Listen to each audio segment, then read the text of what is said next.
Right now we are in, and we're going to talk about this later too, kind of a resurgence of 80s and 90s and sometimes even 70s nostalgia coming back.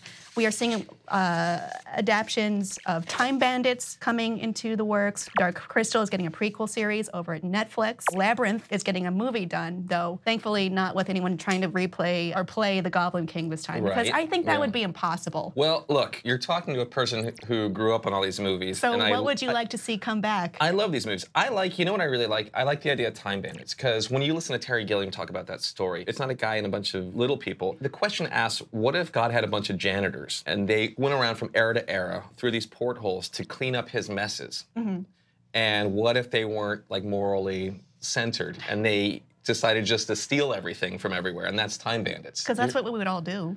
Well, maybe you would. That's what we're all thinking. But that's what that is, and I think you could maybe serialize that. Some of these other things, I don't know that you can serialize just as well. So IO9 released a list of fantasy films they felt were perfectly suited to TV adaptations, including Krull, Ladyhawke, Willow, and Dragon Slayer. I would say Dragon Slayer would be the best choice. Dragon Slayer, by the way, is a movie from 1981 that completely holds up, and I use it for inspiration for the Galacticon video because they did all these really cool practical effects throughout that thing. I say check it out. It's one of the best film scores of all time by Alex North. I love the movie. It's got everything. It's really well done. It's got practical. It's got the beginnings of CGI. It's got wizards. It's got cross-dressing. It's got class struggle. It's got necromancy. Yeah. What is there to lose? It's right up my alley. That's what I call a good time. Yeah.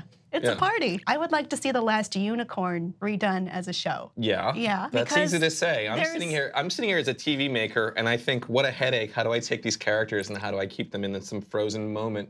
Or how do I continue the series beyond what has just happened? I would say continue always. You know, because, well, the idea of nostalgia can be taken different ways, which is, does it inspire the future, or does it reflect the past, or does it just leave us kind of static here? And we don't want to be necessarily stuck in someone else's work even. You have to, as a show I believe creator. we're going to talk more about nostalgia in a little bit, and I have plenty to say about that. But I think you're right. If this is a starting point, what I'd always like to see, personally, something brand new that was inspired by all this stuff. And I think create your own thing that maybe has to reflect right now. Yeah. And maybe has something to do with all that great stuff back then. And I think that's where great things come from. Inspiration from old things, plus whatever is happening right now. Right.